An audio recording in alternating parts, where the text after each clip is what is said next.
اعوذ باللہ من الشیطان الرجیم بسم اللہ الرحمن الرحیم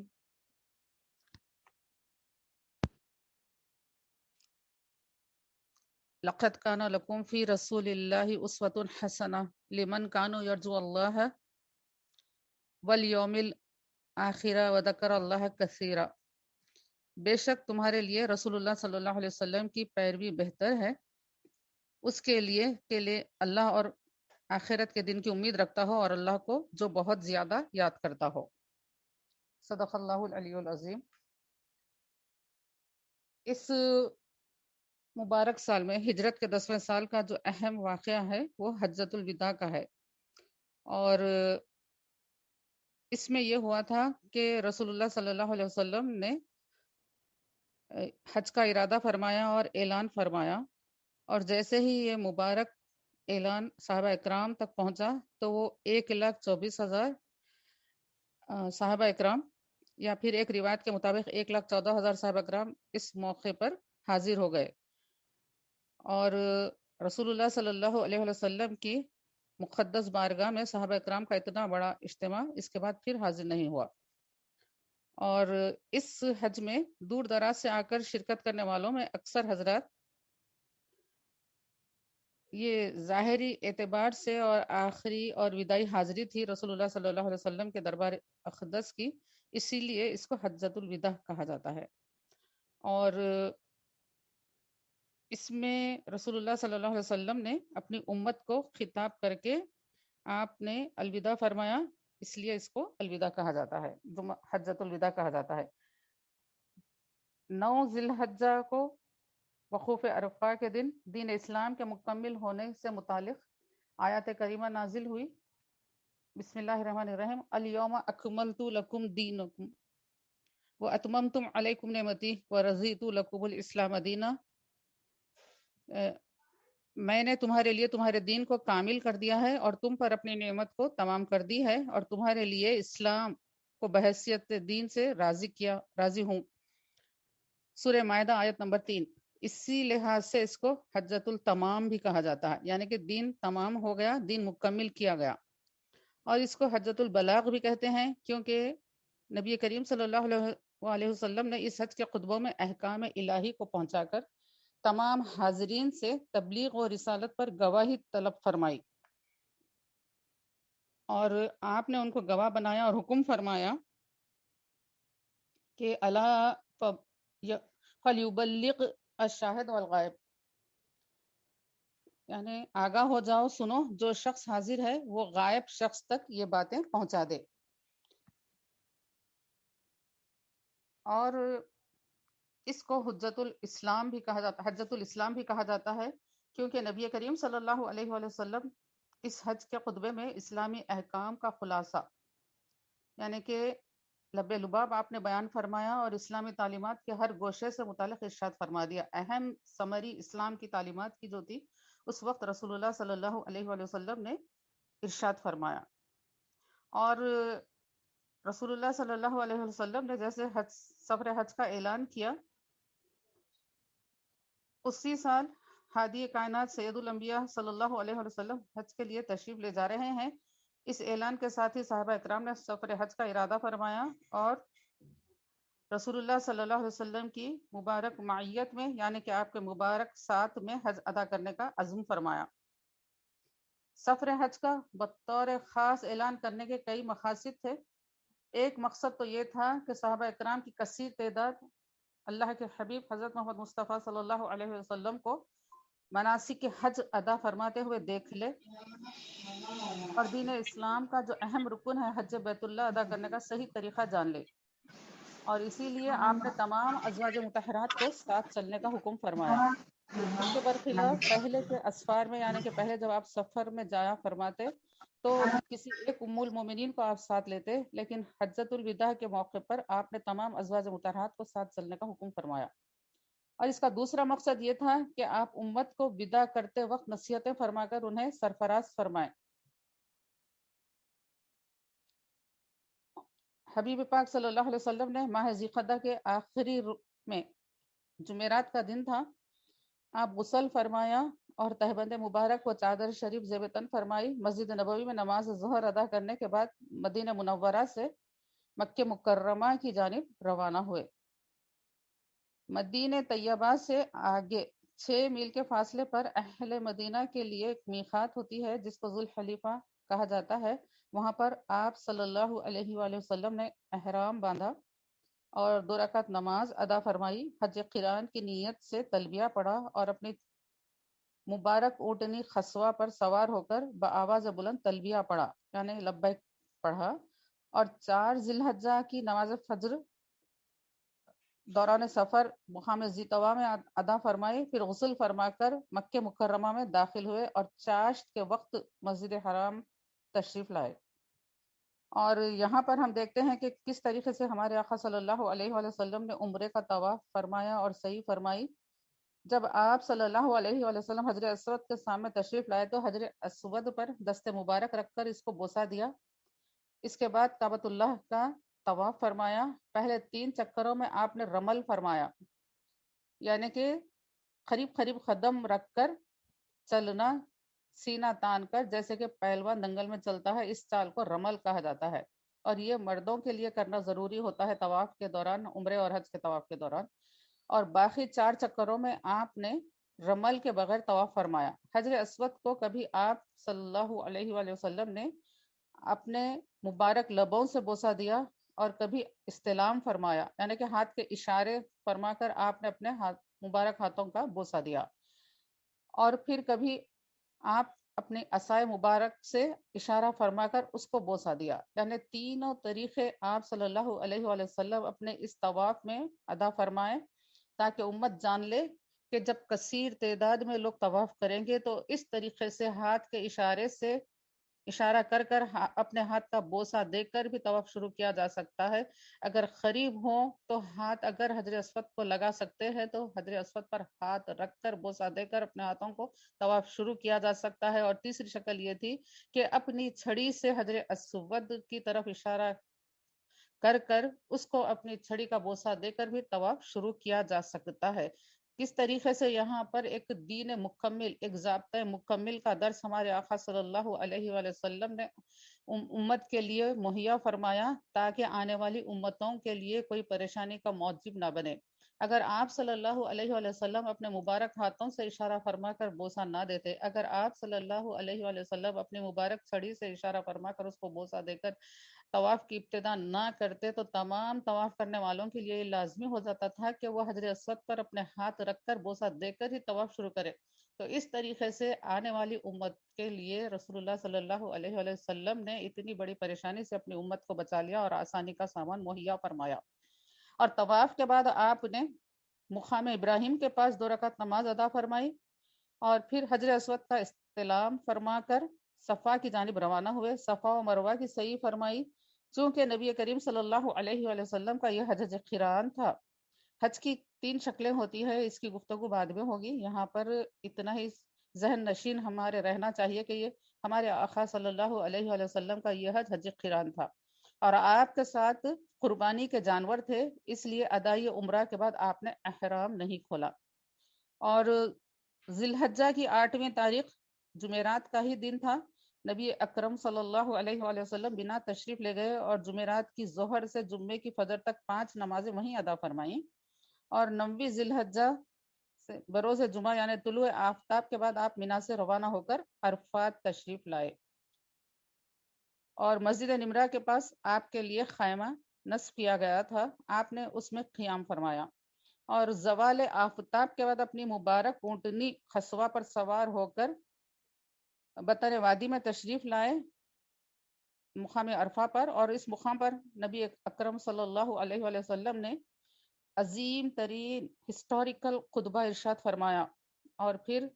1 اذان اور 2 اقامتوں کے ساتھ ظہر کے وقت میں نماز ظہر اور عصر کی امامت فرمائی۔ اور یہ مبارک جو خطبہ ہے نبی کریم صلی اللہ علیہ وآلہ وسلم کا، اس کے بارے میں ہم الگ پروگرام میں سنیں گے، کیونکہ اس کی بڑی تفصیل ہے۔ یہاں پر صرف ہم حج کے ڈیٹیلز اور 10 ہجری کے جو مبارک واقعات ہیں ان کو سننے اور سنانے کی سعادت حاصل کریں گے۔ تو یہاں پر اب جو ہے نماز ادا کی گئی ہے 1 اذان اور 2 اقامتوں کے ساتھ. ظہر کے وقت میں ظہر کی نماز ہوئی اور پھر اس کے بعد عصر کی امامت فرمائی. نماز کے بعد آپ جبل رحمت کے دامن میں غروب آفتاب تک، تا وقت کہ سورج غروب نہیں ہوتا ہے، ڈوب نہیں جاتا ہے، اس وقت تک دعائیں اور اذکار کرتے ہوئے وقوف فرمایا. اور غروب آفتاب کے بعد مزدلفہ روانہ ہوئے. وہاں آقا کریم صلی اللہ علیہ وسلم نے 1 اذان اور 1 اقامت کے ساتھ عشاء کے وقت میں، کیونکہ حاجی جب مزدلفہ پہنچتا ہے، کیونکہ یہاں غروب آفتاب رہتا ہے عرفے کے میدان میں، تو وہاں سے نکل کر مزدلفہ پہنچنے تک مغرب کا وقت ختم ہو جاتا ہے. اور وہاں پر پہنچنے کے بعد 1 اذان اور 1 اقامت کے ساتھ نماز پڑھی جاتی ہے. اگرچہ کہ نماز عشاء کا وقت ہے، لیکن نماز مغرب بھی وہاں پر حاجی کی ادا ہوتی ہے، اگر وقت کتنا ہی لگ جائے حاجی کو پہنچنے کے لیے. جو حاجی وہاں پر جب پہنچتا ہے اس کے لیے وہ وقت کا نماز کا وقت شروع ہوتا ہے. تو اس طریقے سے مغرب و عشاء کی امامت آقا کریم صلی اللہ علیہ وسلم نے فرمائی، اور کچھ دیر وہاں پر آپ صلی اللہ علیہ وسلم نے استراحت فرمایا، یعنی آپ نے آرام فرمایا.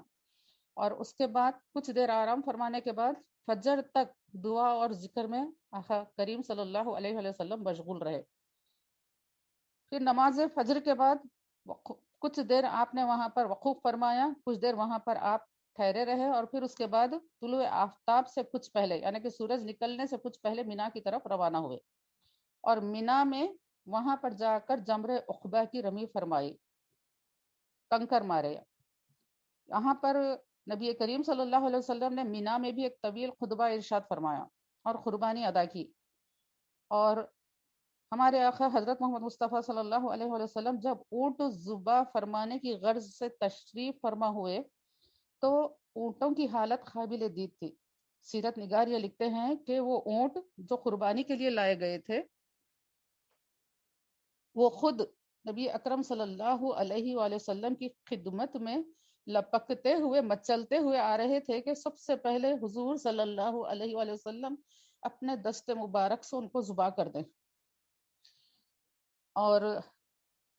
حضرت محمد مصطفیٰ صلی اللہ علیہ وآلہ وسلم نے کے ساتھ 100 اونٹ تھے، جس میں سے آپ صلی اللہ علیہ وآلہ وسلم نے 63 اونٹ ذبح فرمائے. 63 اونٹوں کو ہمارے آقا صلی اللہ علیہ وآلہ وسلم کے مبارک ہاتھوں سے ذبح ہونے کی سعادت حاصل ہوئی. اور پھر اس کے بعد بقایا اونٹوں کو ذبح کرنے کے لیے ہمارے آقا حضرت محمد مصطفیٰ صلی اللہ علیہ وآلہ وسلم نے مولا علی کرم اللہ وجہ سے کو حکم فرمایا کہ وہ بقایا اونٹوں کو ذبح کر دیں. اور قربانی کے بعد جب آپ الگ کروانے کا موقع آیا تو ہمارے آقا صلی اللہ علیہ وآلہ وسلم نے سر انور کی دائیں جانب اشارہ فرمایا، گویا کہ ادھر سے بال کاٹنے کا عمل شروع کیا جائے. اور جس نے حلق کرنے کی سعادت حاصل کی اس نے یہ عمل کیا، اور جو صحابہ اکرام حاضر خدمت تھے آپ نے انہیں منہ مبارک عطا فرمایا. پھر ارشاد فرمایا کہ دوسری جانب حلق کریں، اور فرمایا کہ ابو طلحہ کہاں ہیں. جب حضرت ابو طلحہ حاضر ہوئے تو حضرت ابو طلحہ کو منہ مبارک عطا فرمائے گئے. اس طریقے سے یہ ثابت ہو رہا ہے کہ تبرکات سے برکت حاصل کرنا، فیض حاصل کرنا نبی کریم صلی اللہ علیہ وآلہ وسلم کے عین منشا کے مطابق تھا. ورنہ اگر یہ درست نہ ہوتا تو نبی کریم صلی اللہ علیہ وآلہ وسلم اپنے منہ مبارک کو صحابہ اکرام میں تقسیم فرمانے سے منع فرماتے. علامہ ازی یہاں پر تو ہم یہ دیکھتے ہیں کہ یہ صحابہ اکرام منہ مبارک تو دور کی بات ہے، آپ صلی اللہ علیہ وآلہ وسلم کے غسل وضو یعنی کہ وضو فرمانے کے بعد کا پانی وہ بھی جمع کر لیتے تھے. حتیٰ کہ جب آپ کھکارتے تو اپنے ہاتھوں میں صحابہ اکرام لعاب مبارک کو پکڑ لیتے. تو اس طریقے سے یہ بتایا گیا کہ رسول اللہ صلی اللہ علیہ وآلہ وسلم سے تعلق رکھنے والی تمام چیزوں سے انسانیت کو فیض ملتا ہے، برکت ملتی ہے. اور ہم نے یہ بھی دیکھا کہ ایک غزوے میں ایک صحابی رسول صلی اللہ علیہ وآلہ وسلم نے جب آپ کے مبارک جسم سے لہو نکل رہا تھا تو آپ نے اس کو سک کیا. تو آپ یہ سوچے کہ آقا کریم صلی اللہ علیہ وآلہ وسلم کا مبارک لہو ہے، اس کو کس طریقے سے زمین پر ڈالا جائے، تو وہ فوراً اس مبارک لہو کو نگل گئے. یہ صحابہ اکرام کا عقیدہ ہے، یہ صحابہ اکرام کا مسلک ہے، یہ ان کی عقیدت ہے، اور ہم کو بھی انہی کی پیروی کرنا چاہیے رسول اکرم صلی اللہ علیہ وآلہ وسلم کے ساتھ اور اہل بیت اطہار رضی اللہ تعالیٰ عنہ کے ساتھ تعلق رکھنے میں۔ اور پھر نبی اکرم صلی اللہ علیہ وآلہ وسلم نے حضرت ابو طلحہ رضی اللہ تعالیٰ عنہ کو حکم فرمایا کہ صحابہ اکرام کے درمیان ان منہ مبارک کو تقسیم فرما دیں۔ سرکار دو عالم صلی اللہ علیہ وسلم کا کرم یہ کہ آپ صلی اللہ علیہ وسلم نے اپنے منہ مبارک کو بنفس نفیس تقسیم فرمانے کا بھی حکم فرمایا، اور پھر اس کے بعد طواف زیارت کے لیے مکہ مکرمہ تشریف لے گئے۔ نماز ظہر مکہ معظمہ میں ادا کی، مینا تشریف لائے،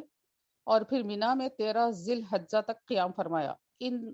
ہر دن تینوں جمرات کی رمی فرماتے رہے، یعنی تینوں شیاطین کو کنکر مارتے رہے، اور پھر 13 ذی الحجہ کو مکہ مکرمہ تشریف لائے، طواف وداع فرمایا، اور پھر اس کے بعد مدینہ منورہ کا ارادہ فرمایا۔ یہ تھے مختصر سی حجۃ الوداع کی جھلکیاں۔ اور اسی سال ہم یہ دیکھتے ہیں، اسی سفر کے دوران جب منزل غدیر خم میں نبی کریم صلی اللہ علیہ وسلم پہنچے،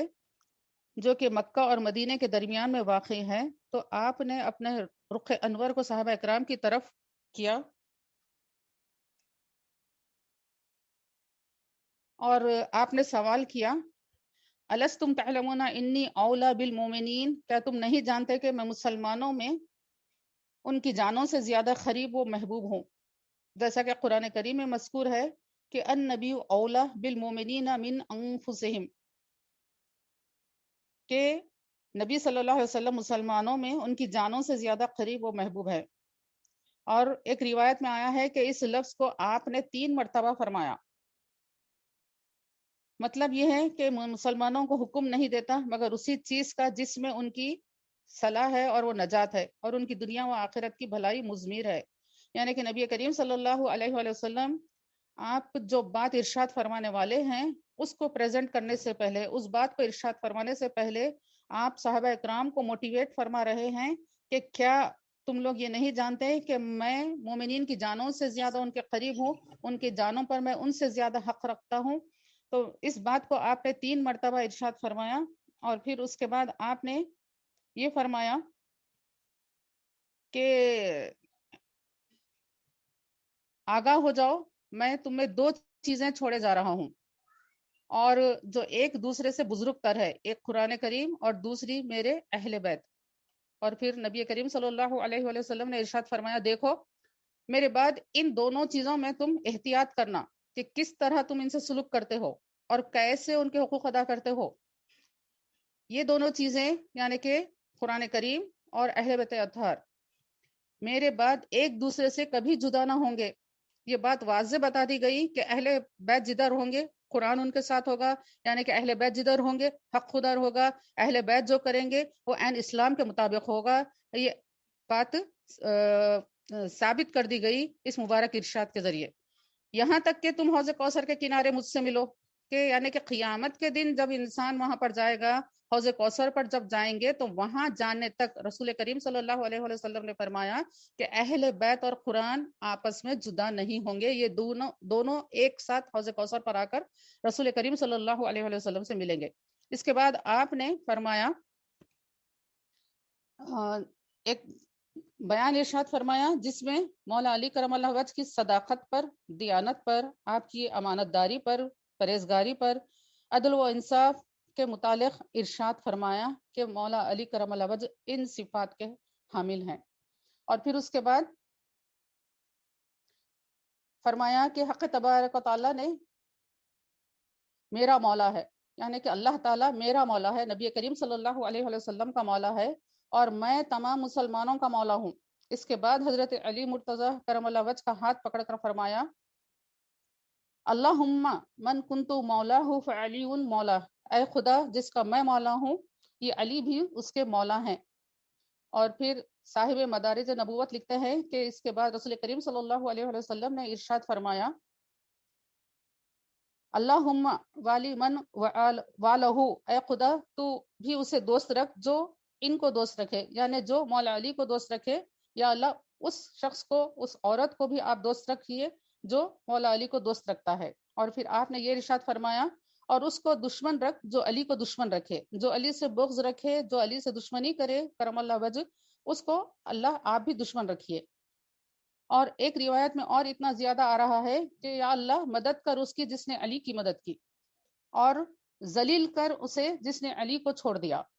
اور پھر آپ نے یہ بھی ارشاد فرمایا، اور حق کو علی کے ساتھ لازم کر دے، جس طرف علی ہو، یعنی کہ مولا علی کرم اللہ وجہ ہمیشہ حق کے ساتھ رہے۔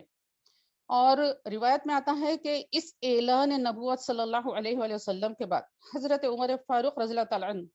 حضرت مولا علی کرم اللہ وجہ کی سے ملاقات کی، آپ آگے بڑھے اور فرمایا، اے ابن ابی طالب، مبارک ہو اور خوشی ہو کہ تم صبح اور شام اس حال میں کرتے ہو کہ ہر مومن مرد اور عورت کے تم مولا ہو۔ اور اس حدیث کو امام احمد نے حضرت برا بن عازب اور حضرت زید بن ارقم سے روایت کیا ہے۔ تو اس طریقے سے اس حدیث شریف سے مولا علی کرم اللہ وجہ کی انتہائی فضل و تکریم اور آپ کے ساتھ محبت تعلق کی یہاں پر تاکید کی گئی ہے۔ اور جیسے کہ ایک حدیث شریف میں آتا ہے کہ جو علی سے محبت کرے گا وہ مومن ہے، اور ان سے وہی دشمنی کرے گا جو منافق ہوگا۔ تو اس طریقے سے مولا علی کرم اللہ وجہ کی فضیلت پر یہ واضح احادیث وہاں پر ملی۔ اور 10 ہجری کا ایک اور اہم واقعہ ہے، وہ ہے جیش حضرت جریر بن عبداللہ، یعنی کہ حضرت جریر بن عبداللہ کی سپہ سالاری میں ایک جیش بھیجا گیا، ایک لشکر بھیجا گیا ذیلقلع بن قور بن حبیب بن مالک کی طرف، جو کہ طائف کے بادشاہوں میں سے ایک بادشاہ تھا۔ اور وہ اس کا عقیدہ یہ تھا کہ خلق اس کی عوام، بہت زیادہ عوام یہ سمجھتی تھی کہ یہی ہمارا رب ہے اور اس کی پوجا کرتی تھی۔ تو اس کی جانب تبلیغ کے لیے اس صحابی رسول کو رسول اللہ صلی اللہ علیہ وسلم نے روانہ ہونے کا حکم فرمایا۔ اور کتب سیرت میں یہ آتا ہے کہ حضرت جریر رضی اللہ تعالیٰ نکلنے کا ارادہ فرما رہے تھے، اسی وقت ہمارے آقا کریم صلی اللہ علیہ وسلم اس دنیا سے آپ ظاہری طور پر پردہ فرمائے۔ اور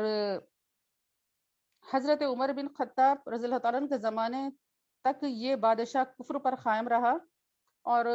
آپ کی خلافت کے دنوں میں مدینہ منورہ آیا۔ اس وقت اس کے ساتھ 18,000 غلام تھے، اور اپنے تمام غلاموں کے ساتھ ایک ساتھ مسلمان ہوا، اور ان میں سے اس نے 4,000 کو آزاد کر دیا۔ اور حضرت عمر فاروق رضی اللہ تعالیٰ نے فرمایا کہ اے ذوالقلع، جتنے تیرے غلام باقی ہے، یعنی 18 میں سے 4,000 کو اس نے آزاد کیا تھا، تو باقی اور 14,000 غلام اس کے ساتھ رہے۔ تو حضرت عمر فاروق نے یہ کہا کہ تیرے باقی غلام جو ہے ان کو میرے ہاتھ فروخت کر دے، اور آپ نے اچھی قیمت ان غلاموں کی بتائی۔ تو اس نے یہ کہا کہ آج مجھے مہلت دے دیجئے تاکہ میں غور کر لوں۔ پھر جب وہ اپنی قیامگاہ پر آیا تو بقایا تمام غلاموں کو بھی وہ آزاد کر دیے۔ اور دوسرے دن جب امیر المومنین کے مجلس میں تشریف لائے تو حضرت عمر فاروق نے فرمایا، غلاموں کے بارے میں کیا رائے ہے؟ اس نے کہا، حق تعالیٰ نے ان کے لیے جو بہتر کیا تھا میں نے اسی کو اختیار کیا ہے۔ دریافت فرمایا کہ کیا چیز ہے؟ کہا، سب کو میں نے راہ خدا میں آزاد کر دیا ہے۔ دیکھیے کتنی بڑی قربانی ہے۔ ہم ان باتوں کو غور کریں کہ ایمان لانے کے بعد انسان کتنا بدل جاتا ہے۔ ایک ایمان سے پہلے کی یہ کیفیت ہے کہ تمام کو اپنی عبادت کی طرف راغب کرتا تھا، لیکن جیسے ہی ایمان لا لیے وہاں پر ایک لمحے کی بھی دیر نہیں ہوتی ہے۔ یہ ہے اس طریقے سے اسلام کا قبول کرنا، ایمان کو اپنے اندر پانا۔ تو ایک لمحے کے اندر ہی اتنی بڑی تبدیلی آ جاتی ہے کہ وہ تمام 18,000 غلام جن کو امیر المومنین کے ہاتھوں فروخت کر ایک بڑی کثیر رقم حاصل کر سکتے تھے،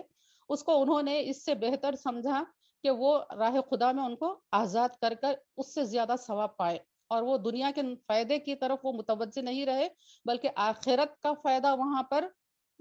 ایم بن جاتا ہے، آبجیکٹ بن جاتا ہے، زندگی کا مقصد زندگی بن جاتا ہے کہ کس طریقے سے آخرت کے لیے ذخیرہ اندوزی کریں، کس طریقے سے آخرت کے لیے ہم اپنے آپ کو تیار کریں۔ یہ عمل ہے وہاں پر صحابہ اکرام کا۔ تو اس طریقے سے انہوں نے تمام 18,000 غلاموں کو راہ خدا میں بغیر کسی پیسہ لیے کے سب کو آزاد کر دیا۔ اور پھر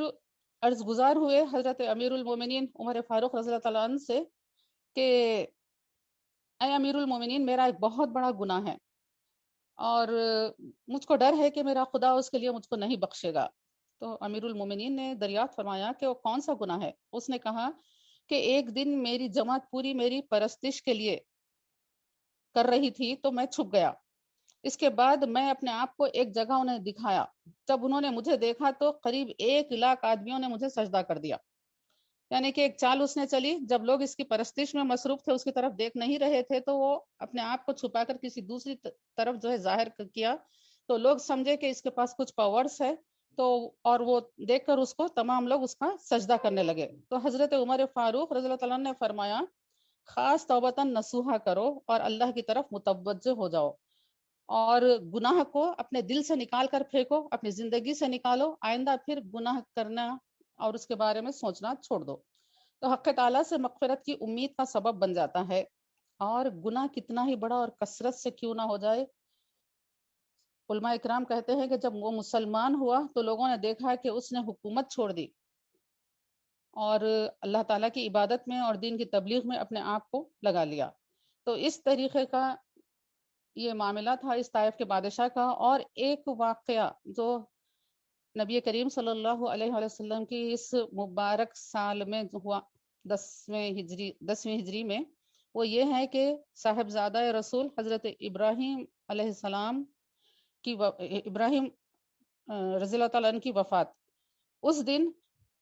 جس دن حضرت ابراہیم اللہ کو پیارے ہوئے، آفتاب کو گہن لگا تھا، یعنی کہ سورج گہن تھا، اور لوگوں نے کہا کہ آفتاب کا گہن آنا یعنی کہ سورج کا گہن لگنا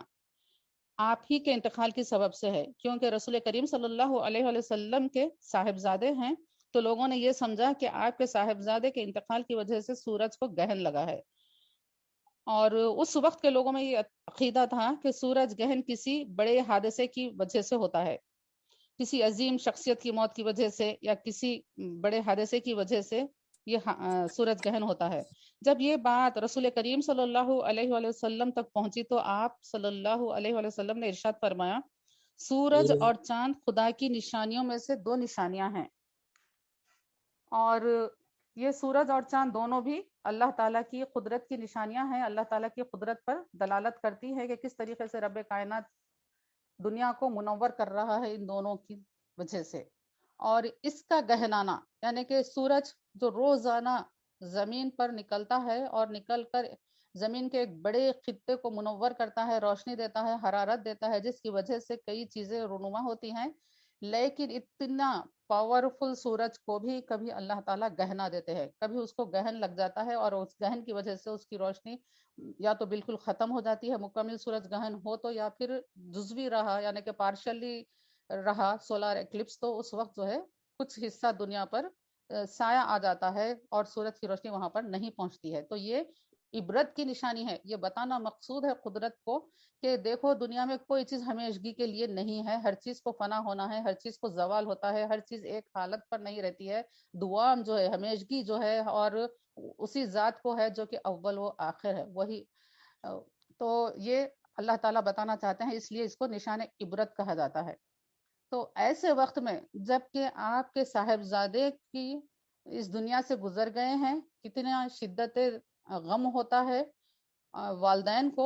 سمجھ سکتے ہیں۔ تو اس وقت بھی جب آپ کو یہ اطلاع ملی کہ لوگ اس طریقے کے غلط عقیدے اور غلط گمان کر رہے ہیں، تو فوراً نبی کریم صلی اللہ علیہ وسلم آپ تشریف لاتے ہیں اور یہ بات آپ ارشاد فرمائیں کہ دیکھو یہ چیزیں اللہ کی قدرت کی نشانیاں ہیں اور اس کا گہنانا اللہ کی جانب سے موجب عبرت ہے۔ اور جب تم یہ دیکھو کہ جب اس میں گہن لگتا ہے تو اللہ تعالیٰ سے کو بہت زیادہ یاد کرو، صدقہ اور خیرات دو اور ذکر خدا میں مشغول رہو۔